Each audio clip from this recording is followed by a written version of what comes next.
Tell them the truth, Dad, I said, my voice trembling as I stood at the podium beside him. My father, Vincent Monroe, draped in a smug, custom-tailored pride, while the cameras flashed like angry fireflies. The room froze. Every eye in the auditorium shifted from him to me. Whispers rippled through the crowd like a wave crashing against fragile glass. His smile didn't break, but his hand tightened on the microphone. I beg your pardon, Riley, he said, through gritted teeth, still smiling for the board of directors, investors, and half of Washington, D.C. I wasn't just his daughter today. I was the woman he'd buried under lies, manipulation, and a name that wasn't even his to wear. The logo behind us read Monroe Technologies, celebrating 30 years of vision. The truth? That vision wasn't his. It was mine, and I was about to burn everything down. Baltimore, Maryland. The letter came folded twice, wrapped in legal stiffness and silence. I stared at it, the envelope whispering the truth before I opened it. My mother's old attorney, the one she'd begged me never to trust, had sent it with a single line. You deserve to know what he did. What he did. I sat on the kitchen floor of my modest apartment, the same apartment I'd fought to pay rent on while my father gave press conferences about his brilliance. I hadn't spoken to him in 6 years, not since the night I confronted him about the manuscript. The manuscript I wrote. The one that became a billion-dollar technology proposal. The one he stole. And now this letter was telling me there was more? I opened it. And I swear, the truth inside made my blood forget how to flow. I'm not signing anything, I told the lawyer, a man who looked like he'd worn the same tie since the 80s. You don't have to. Just listen. He slid a document across the table. My mother's original will, dated just a month before her sudden death in a supposed car accident. But there, in her neat cursive, were the words, all proprietary intellectual property developed by my daughter, Riley Monroe, including the patent-pending neuroresponse interface, belongs solely to her.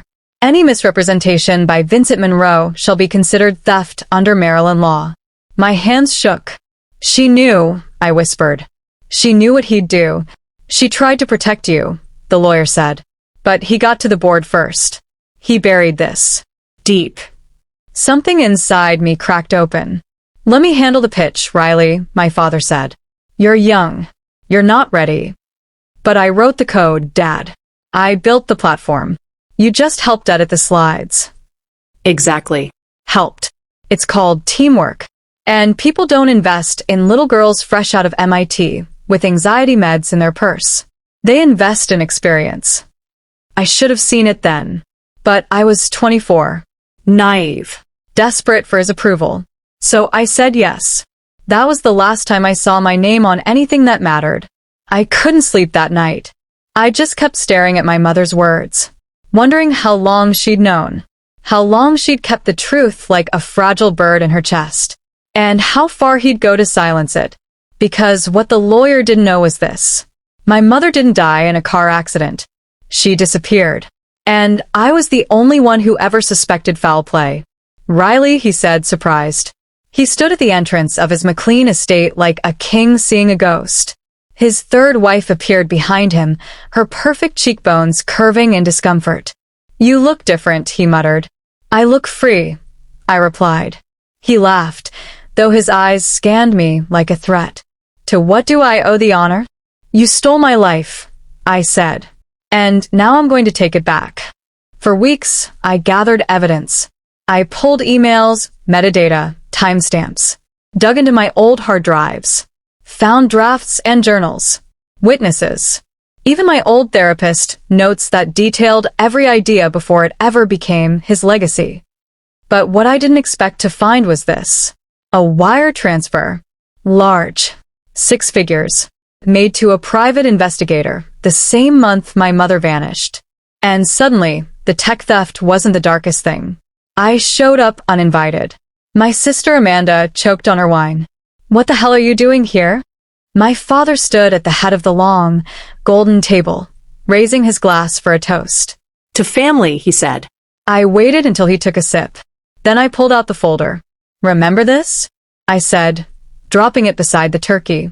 The interface. the design specs, the patents. You told the world you wrote this. Everyone stared. Funny thing is, you didn't. His wife stood. Vincent. And here, I added, sliding another paper across the linen, is proof you paid a PI 3 weeks before Mom's car crashed. So I have to ask. My voice trembled, but I held it together. What really happened that night? Silence fell like snow in the room. And then he slammed his glass down. You ungrateful little brat. But it was too late. My sister, my uncles, the reporters I invited through the side gate, all of them were watching. Back at the auditorium. Back at the moment of reckoning. Tell them the truth, Dad. I say again louder. He glares at me. Or I will. The silence is electric. And then I speak into the mic, staring directly into the camera broadcasting live across the country. My name is Riley Monroe. I was 24 when I wrote the technology this company was built on. My father stole it. My mother tried to protect me. She died for it. And today, I'm taking it back. A gasp. A ripple. A fire ignites. And Vincent Monroe finally breaks. He grabs the mic. She's mentally unstable. Always has been. But now, the crowd isn't buying it. They're on my side. The lie is cracking. The empire is trembling. And this is just the beginning. The chaos that followed felt surreal, like I had torn open a wound no one was ready to admit existed. But I didn't flinch. I couldn't afford to. Security escorted me off the stage first. Not my father. Me. As if I was the problem. But even as the guards flanked me on either side, my heels echoing on the polished floors of the Monroe Technologies hall, I knew something had shifted. The press was already buzzing, reporters shouting my name, cameras trailing, employees whispering behind hands. He could bury truth, but he couldn't bury fire. And I had just lit the match. My hands trembled as I replayed the video on my phone.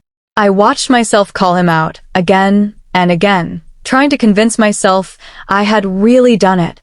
The media had picked it up like wildfire. Twitter hashtags were trending. Hashtag Riley Monroe Truth and hashtag Vincent the Thief. Some news outlets still called it an emotional outburst or family drama, but others were beginning to ask real questions. I opened my email. Over 900 messages. Most were support. Some from former Monroe employees. One even said, I remember you. You were the quiet genius in the corner. We always wondered why your ideas came from his mouth. Another email. From a woman named Melissa Carrington. Subject line, your mother never died. She ran. My stomach dropped. I remember it like it was burned into me. We were supposed to have dinner. Just her and I. Mom said she had something to show me, something important, but she never showed. They found the car wrecked on a side road near Chesapeake Beach, engulfed in flames. Her purse was found. Her watch. The body was unidentifiable. They said it was hers. Closed casket. Private funeral. My father wept like a man who lost his soul. But Melissa's email shattered all of that. Your mother contacted me 3 days before her accident. She said she was scared. She said Vincent was going to take everything, including you. She wanted to disappear. I helped her. I stared at the screen. My mother was alive, or had been. Where was she now? I barely slept. I kept flashing back to moments I had dismissed as grief. The way my father tightly controlled the funeral. How we weren't allowed to speak to the investigators. How the crash report was sealed. How quickly everything moved after her death. His promotion, his awards, his godlike rise. Now the questions came in waves. Did he force her out? Threaten her? Was she watching me all these years from the shadows? Why didn't she come back? But the cruelest thought of all? Did she leave me to save herself? I was pouring bitter hotel coffee when my phone rang. Blocked number. I answered. You're making a mistake, the voice said. Cold. Controlled. Male. You think you're some kind of hero? You'll destroy more than him, if you keep pushing.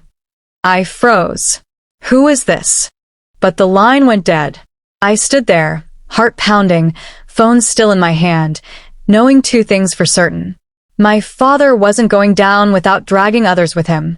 I just cracked open something darker than a stolen patent.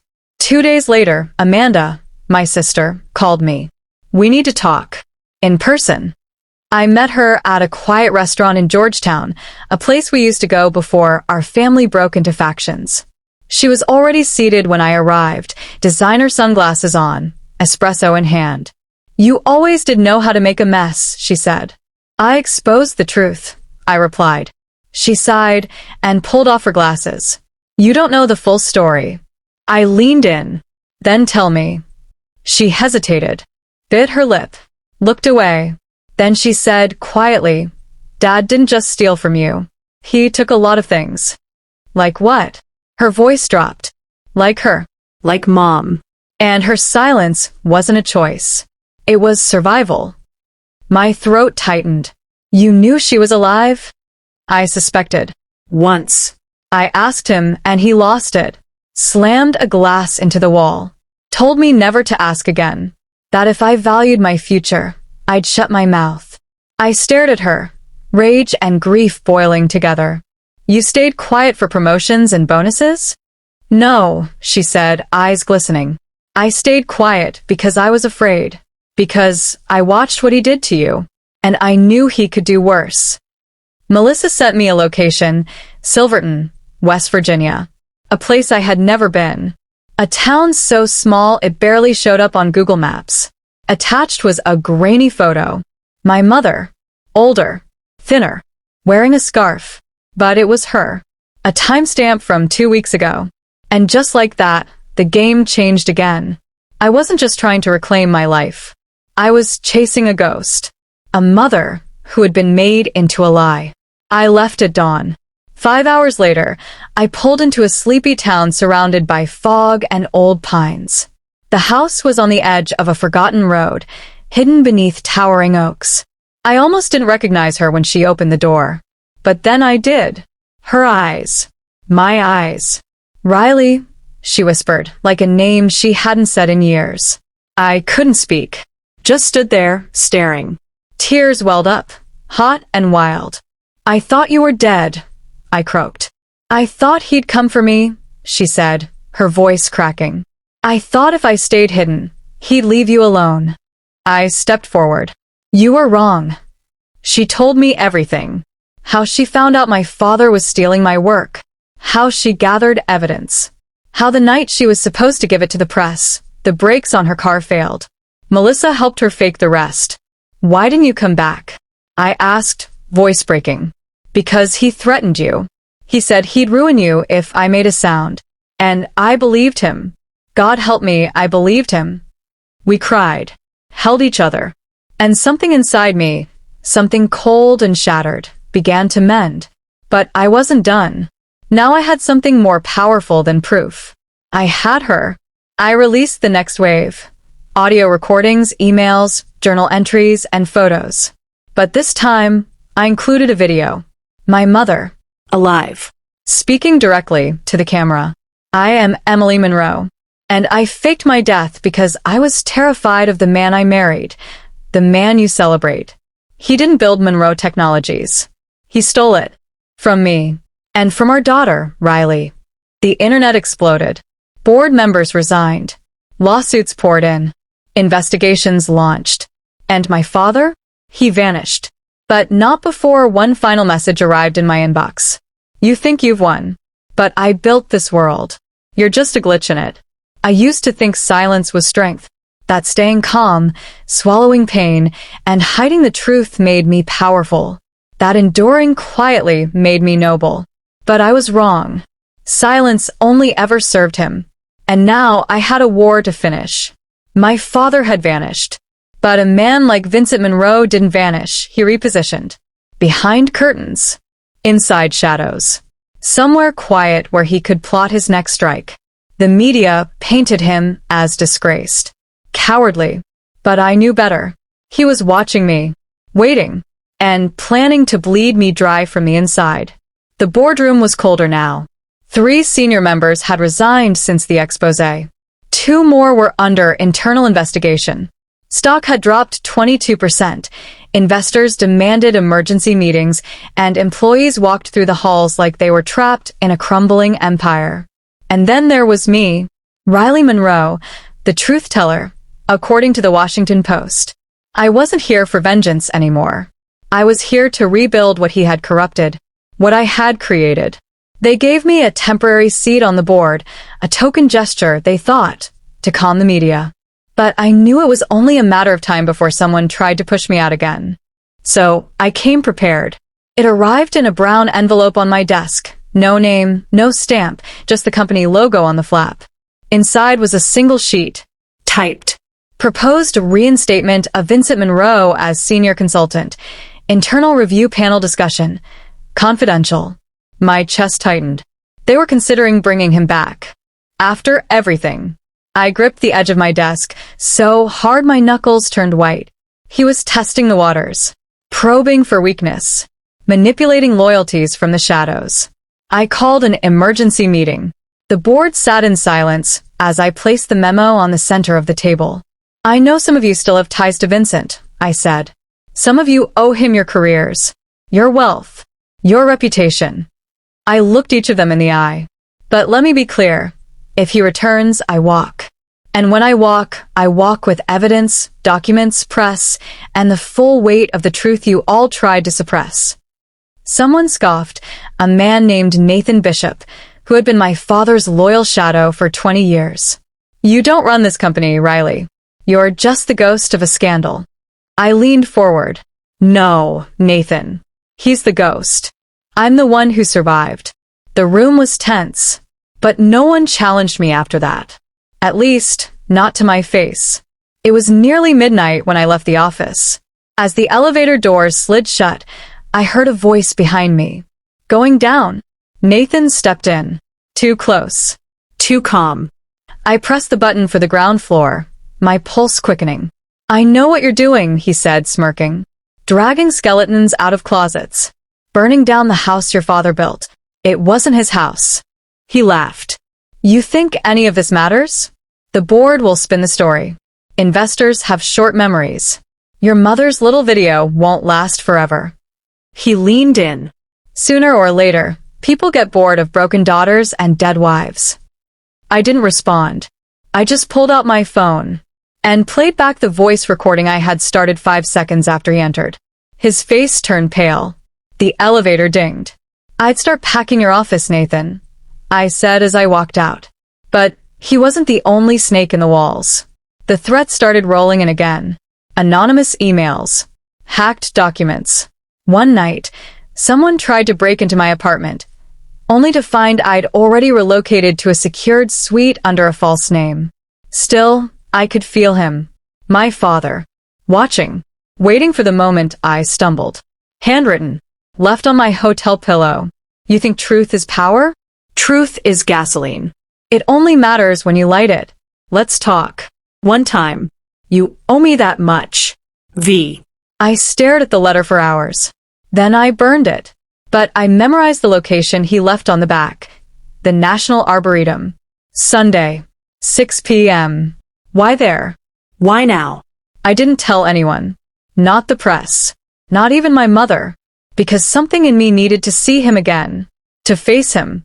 Not as his daughter. But as his reckoning. It was dusk when I arrived. The gardens were quiet, bathed in golden twilight. And there he stood, beside the reflecting pool. Vincent Monroe, in a navy coat, silver hair slicked back, eyes sharp like they always were. He smiled as I approached. You always did have dramatic timing, he said. I learned from the best. He nodded toward the water.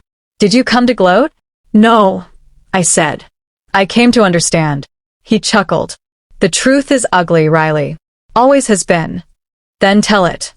He sat on the stone bench. I stole your idea because the board would have never backed you. I buried your mother because she was going to destroy everything. And I let the world believe I was a genius because I had to be. I stared at him. No, I said. You wanted to be. He leaned closer, his voice low and raw. You think I didn't see your brilliance? Of course I did. That's why I used it. The world doesn't reward fragile minds and trembling voices. It rewards monsters. I didn't flinch. You're right, I whispered. But sometimes monsters get eaten by the fire they start. He stood, towering again like he used to. I can still make you an offer, he said. You and me. A new foundation. Forget the past. Rewrite the story. I'll even name you CEO. I stared at him, then stepped forward until we were nose to nose. You already wrote me out once. Never again. He nodded slowly and smiled, but not kindly. You know I never go down alone. I'm counting on it, I said, and walked away. I released it. Every recording, every email, every secret, including the conversation we just had, recorded through a pin on my coat. The way he confessed, the way he justified, the way he admitted everything. It was no longer just about company theft. Now it was conspiracy, manipulation, and attempted cover-up. The news exploded. FBI opened a file. 3 board members were indicted. And Vincent Monroe vanished again. But this time, I wasn't afraid. The morning after I leaked the recordings, the city felt different. It wasn't just the press camping outside Monroe Technologies. It was something in the air, like the entire city was holding its breath. My phone buzzed endlessly. Journalists, lawyers, shareholders, even people from my old dorm at MIT saying things like, "You finally did it." But I didn't feel victorious. I felt haunted, because I knew my father better than anyone, and silence was never his final move. Vincent Monroe was a man of endgames, and the quiet after exposure wasn't peace. It was prelude. The call came at 3:12 a.m. I jolted awake, heart racing. Blocked number. I answered on instinct. There was no voice, just static, then a deep breath. Then, you think the story is yours now? You're standing on a foundation built from lies. Do you really want to know what your mother did before she vanished? My skin crawled. Who is this? But the line had already gone dead. The next day, I met with Melissa Carrington, the woman who helped my mother disappear. We sat in her tiny bookstore, far from the chaos of DC. The smell of old paper and lavender filled the air, comforting and unnerving all at once. I've told you everything I could, she said softly, pouring tea. Your mother was terrified, but she was also conflicted. Conflicted how? I asked. She wasn't just running from Vincent, Melissa said. She was running from what she had done. I froze. What did she do? Melissa hesitated, then slid a yellowed envelope across the table. Your mother asked me to give you this if things ever went too far. I think we're there. My hands trembled as I opened it. The paper was fragile. Her handwriting, so familiar, cut through me like glass. Riley, if you're reading this, it means you've found your way to the truth, or something like it. But there's more you don't know. More I was never strong enough to tell you. The idea for the neural interface, it wasn't entirely yours. Or mine. It came from someone else. Someone I loved. And someone your father destroyed to get it. His name was Thomas. He was your real father. My breath caught. My vision blurred. Vincent found out. He threatened to ruin everything. He said no one would believe me. So I let him take the work, our work, and rewrite the story. I stayed because I was scared. I left because I couldn't live with the lie anymore. Forgive me, Mom. I couldn't speak. Couldn't think. Everything I'd known, everything I'd fought for, was built on a lie within a lie. Vincent wasn't just a thief. He was never my father. And the truth I thought I owned, it wasn't just mine. I stared at my reflection in the office glass, eyes hollow, mouth set, fury barely contained. Nathan Bishop was gone. The board was fractured, but the damage wasn't over. My identity had been a weapon, a shield, a rallying cry. Now, it felt like an illusion, but illusions can be reformed into tools. So I did what I had to do. I ordered a DNA test. 99.8% match with a man named Thomas Wells, deceased, former professor at Johns Hopkins, brilliant inventor. Patent filed in 1994, one eerily similar to the neural interface. Killed in a lab fire that same year. Ruled accidental. But the deeper I dug, the darker it became. Guess who was listed on the grant committee that denied Thomas Wells' patent proposal just weeks before his death? Vincent Monroe. And suddenly the story changed again. My father hadn't just stolen ideas. He'd stolen a legacy. And maybe a life. It was pouring rain the night he came back. I was at my hotel, going through Thomas's research notes, when the concierge called. There's a man demanding to see you. Says he's your father. I don't have one, I replied. But I told them to send him up anyway. He looked older now. Weathered. But his eyes hadn't changed. Sharp, shark-like. Always calculating. You finally figured it out, he said, tossing his coat on the chair. Thomas, I said. You stole from him. You burned everything and pinned your legacy on ashes. He didn't deny it. Thomas was naive. Brilliant, yes, but weak. He never had the stomach for the real world. I stood. So you killed him? He didn't flinch. Just smirked. I removed an obstacle. And gave you a name that meant something. That's more than he ever could. I stepped closer. You're a monster. He leaned in, his voice cold and calm. No. I'm a survivor. Just like you. Before he left, he handed me a flash drive. I suggest you watch that before your next board vote. There's more to your mother's story than she told you.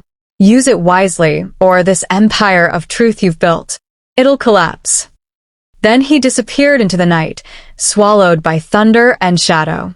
I stared at the drive. And for the first time, I hesitated. Because the truth had freed me. But what if the next truth destroyed me? I stared at the flash drive for hours. It sat on the table like a loaded weapon, humming with invisible weight. Every bone in my body screamed, don't watch it. But I knew I had to. If I left it unopened, it would always control me. Just like he had. Vincent Monroe's final move wasn't an attack. It was a dare. A whisper of destruction that said, this isn't over unless you make it so. So I slid the drive into my laptop, braced myself, and pressed play. It began with static. Then a dimly lit room flickered onto the screen. A camera pointed at a woman sitting in a wooden chair. It was my mother. But this version of her was different. Hollow-eyed. Exhausted. Her hands trembled as she clutched a letter. Behind the camera, my father's voice crackled to life. Say it, Emily. Or I'll make sure she finds out from the press instead. My mother's eyes fluttered, her voice breaking. My name is Emily Wells Monroe. I confirmed that the research for the neural interface was not solely my daughter's or my late partner's. I assisted Vincent Monroe in its final development. He deserves equal credit. I felt like I'd been punched. Her voice was shaking, scripted. Say the rest. His voice again, firmer, colder. She took a breath. Vincent Monroe is Riley's legal and biological father. I gasped, but her hands suddenly tightened. And she broke script. This is a lie. If anyone ever sees this, please know. He's forcing me. He's trying to erase the truth. Riley, you were never his. You are Thomas's daughter. His brilliance lives in you. And I'm so sorry I couldn't protect you. A loud bang interrupted the footage. Then shouting. Then static. The video cut to black. I sat frozen. Chest tight. Tears threatening to spill. This wasn't just a lie. This was war. Psychological warfare. Emotional blackmail. A master manipulator tightening the noose, one last time. And I knew what the message was. You can't win without me. You are nothing without my name. But that was the thing. I no longer wanted his name. I never did. I wanted truth. And now I had every shard of it. The room was full. News cameras. Shareholders. Employees. Legal teams. They all came for one thing, the vote. The decision to either reinstate Vincent Monroe as senior consultant or officially remove his name from all company history, branding, and intellectual property. The final cut. I stood at the center, voice calm but loud enough to shatter silence. I know many of you fear what removing him means. Investors might panic. The media might spiral. But ask yourselves this. What are we, really, if we let a legacy of lies stand for the sake of comfort? I took a breath, then held up the flash drive. This drive contains a recording that shows the full extent of Vincent Monroe's manipulation, coercion, and abuse of both the company and the people he claimed to protect, including my mother. Murmurs erupted. The board shifted uncomfortably. I am not here to beg, I continued. I'm here to draw a line. Monroe Technologies was built on truth stolen, identities rewritten, and brilliance buried. But we can end it. Not to destroy the name, but to redeem the work. Silence followed. Then hands were raised, votes cast. And then, it was done. 14-2. Vincent Monroe was officially stripped of all titles, recognition, and royalty rights. His name was removed from the brand within 72 hours. From that moment, Monroe Technologies became Wells Interface Group, named after the real inventor. My real father, Thomas Wells. I flew to Chesapeake Beach that weekend, to the edge of the cliff where my mother's car was found. She came with me. We stood there, two women bound by wounds and courage, watching the waves crash below. I never meant for any of this, she said quietly. I thought hiding the truth would protect you, that his name would make your path easier. I don't need his name, I replied, squeezing her hand. I need mine. She smiled. For the first time in years, without guilt, they invited me back to speak to the graduating class, to share my story, not the scandal, but the survival. I stood on the same stage I once crossed in fear and uncertainty. And this time, I held my truth like a sword. My name is Riley Wells Monroe. I am the daughter of a stolen dream, a missing mother, and a silenced man. I am the voice that refused to stay quiet. I am the fire they tried to contain, and I am still burning. No return address. No signature. Just one line, typed on thick paper. You won this round. But the world has sharp edges, Riley. Be careful where you bleed. I folded it, burned it, then stood by the window, watching the city blink alive. Let him watch. Let him wait in his shadows. Because I wasn't afraid anymore. Wells Interface Group has become a global name in ethical neurotech development. My team now includes over 60% women in senior engineering roles. We fund grants for first-gen students and mental health startups. I visit my mother every Sunday. She's healing, painting again. Sometimes we just sit in silence. And for once, that silence feels peaceful.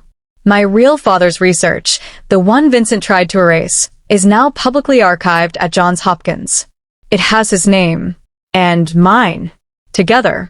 So if you're reading this, and your truth feels buried, forgotten, if someone told you that your voice doesn't matter, let this be a reminder. Truth doesn't care how deep it's buried. It always finds its way to the surface. And when it does, the world has to look.